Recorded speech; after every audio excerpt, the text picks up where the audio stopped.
নমস্কার বন্ধুরা, Moumita's kitchen and ব্লগে সবাইকে স্বাগত। আজকে আমি তোমাদের সাথে শেয়ার করব বাসন্তী পোলাও বা মিষ্টি পোলাও। এটা কিন্তু খেতে অত্যন্ত সুস্বাদু এবং কিভাবে ঝরঝরেভাবে বানাতে পারবে সেই টিপস আমি তোমাদের সাথে শেয়ার করব। এখানে দেখো আমি একটা বাটি দেখাচ্ছি। এই বাটির আমি 1.5 বাটি চাল নিয়ে ভালোভাবে ধুয়ে জল ঝরিয়ে একটা থালাতে আমি খেলিয়ে দিয়েছি। বাটিটা দেখালাম কারণ এই বাটির মাপেই আমি জলটা নেব, আর এখানে কিন্তু সঠিক জলের পরিমাপটাই কিন্তু ঝরঝরে পোলাও বানানো যাবে। এখানে আমি গোবিন্দভোগ চাল নিয়েছি। তো এখানে আমি একটা হাতাতে দেখো কিছুটা পরিমাণ ঘি নিয়েছি। এবার ঘিটাকে আমি গলিয়ে নেব। এখানে তোমরা ঘির পরিমাণ বাড়িয়ে কমিয়ে নিতে পারো। ঘিটা আমি এবার গরম করে গলা পর্যন্ত অপেক্ষা করব।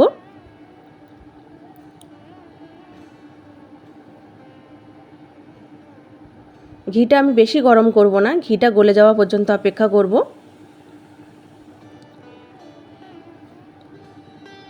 বন্ধুরা, আমার ভিডিওগুলো যদি ভালো লাগে অবশ্যই তোমরা লাইক কমেন্ট শেয়ার করবে এবং চ্যানেলটি সাবস্ক্রাইব করে আমার পাশে থাকার অনুরোধ রইল।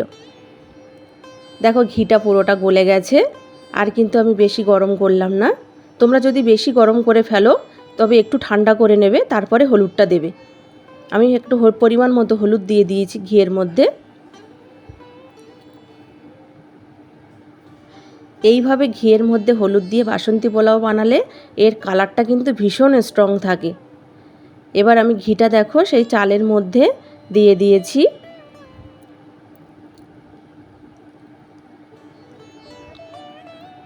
আর দিয়ে দেব একটু আদা বাটা, দিয়ে এবার সবগুলোকে ভালোভাবে একটু মিশিয়ে নেব। চালটা কিন্তু আমার খুব শুকায়নি, একটু ভেজা ভেজা আছে, তাতেও কোনো অসুবিধা নেই। আমি এবার সবগুলোকে ভালোভাবে মিশিয়ে নিয়েছি।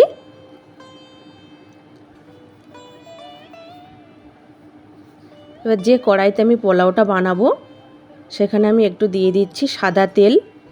তোমরা এখানে কিন্তু তেলের পরিবর্তে ঘিও দিতে পারো। আবারও বলছি, তোমরা ঘি বা তেলের পরিমাণটা কিন্তু বাড়িয়ে কমিয়ে নিতে পারো।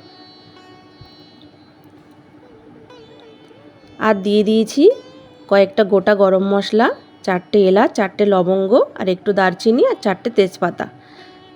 এগুলো দিয়ে একটু সুগন্ধ বেরোলে দিয়ে দিচ্ছি কিছুটা কাজু কিশমিশ।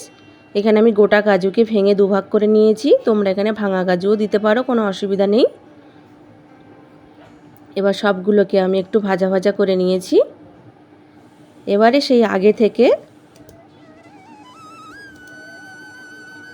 ম্যারিনেট করে রাখা চালটা আমি দিয়ে দিলাম।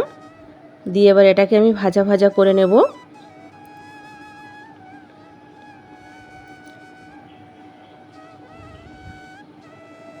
যখনই দেখব চাল থেকে সব মশলা থেকে একটা দারুণ সুগন্ধ বেরিয়েছে, তখন বুঝতে হবে চালটা একদম ভাজা হয়ে গেছে। দেখো চালটা আমার একদম ভাজা হয়ে গেছে। এবারে আমি চালের মধ্যে জল দিয়ে দেব। এবারে দেখো আমি যে বাটিটার মাপে 1.5 বাটি চাল নিয়েছিলাম, এবার 3 বাটি জল আমি মেপে মেপে চালের মধ্যে দিয়ে দিচ্ছি। জলের পরিমাণটা সঠিক না দিলে, বেশি জল হয়ে গেলে ভাতটা ওভারকুক হয়ে যাবে, আবার কম জল দিলে ভাতটা একটু চাল চাল শক্ত থেকে যাবে। তাই জলের পরিমাপটা সঠিক হওয়াটা ভীষণ জরুরি। এবার সবগুলো দিয়ে একটু মিশিয়ে নিচ্ছি। 1 বাটি চালের জন্য 2 বাটি জল, বা যদি কাপের মাপে নেওয়া হয় 1 কাপ চাল নিলে 2 কাপ জল। এবার দিয়ে দিচ্ছি কিছুটা পরিমাণ চিনি। এখানে চিনিটা তোমরা আরও একটু বেশি পরিমাণে দিতে পারো। যত বেশি মিষ্টি দেবে তত খেতে বেশি ভালো লাগবে, যেহেতু এটি মিষ্টি পোলাও। আর দিয়ে দেবো একটু স্বাদ মতো লবণ। লবণটা আমি একদম অল্প করেই দিয়েছি। এবার আমি ঢাকা দিয়ে এটাকে 5 মিনিট হতে দেব। 5 মিনিট পরে ঢাকনা খুলে আমি নিচের ভাতগুলোকে ওপরে করে দিচ্ছি, আর ওপরের ভাতগুলোকে নিচে করে দিচ্ছি, একটু নাড়াচাড়া করে দিচ্ছি। এখানে যদি 500 গ্রাম চাল নাও তাহলে সেখানে 100 গ্রাম চিনি দিলে চিনির পরিমাণটা ঠিকঠাক হবে। আর যদি 250 গ্রাম চাল নাও তাহলে 50 গ্রাম চিনি দিতে হবে। এবারে দেখো 5 মিনিট পরে আমি ঢাকনা খুলে 2টো লঙ্কা দিয়ে দিলাম। লঙ্কাটা তোমরা একদম চিড়ে তোমরা জলের সাথেই দিতে পারো, যেহেতু ঝাল ঝাল হবে। আমি এখানে ঝালের জন্য লঙ্কাটা দিইনি, কালারটা যাতে ঠিকঠাক থাকে, পরে দেখতে সুন্দর লাগবে, তার জন্য আমি লঙ্কাটা একটু লাস্টে দিলাম। এবারে দেখো লঙ্কাটা দিয়ে আমি ঢেকে দিয়েছি। পোলাওটা আমার একদম রেডি হয়ে গেছে। এবার একদম ঠান্ডা হয়ে যাওয়ার পরে আমি সার্ভ করে দেখাচ্ছি। বাড়িতে যদি কোনো অতিথি আসে তোমরা এইভাবে সার্ভ করতে পারো। প্রথমে সেই পাকা লঙ্কাটা দিয়েছি দেখতে সুন্দর লাগবে বলে, আর কাজু দিয়েছি কটা বেছে বেছে, তারপর ভাত দিয়ে আস্তে আস্তে এরকম করে চেপে নিয়ে একটা থালাতে আমি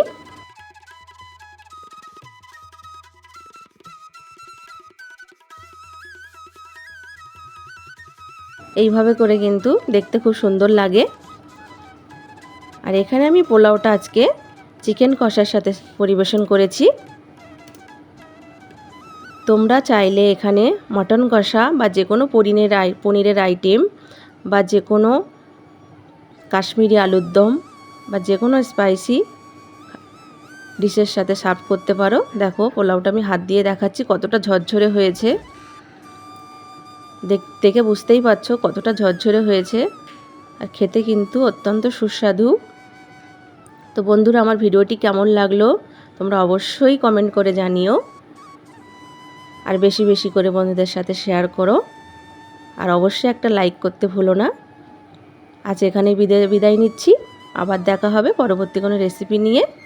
আর আমার চ্যানেলটি অবশ্যই সাবস্ক্রাইব করার অনুরোধ রইল।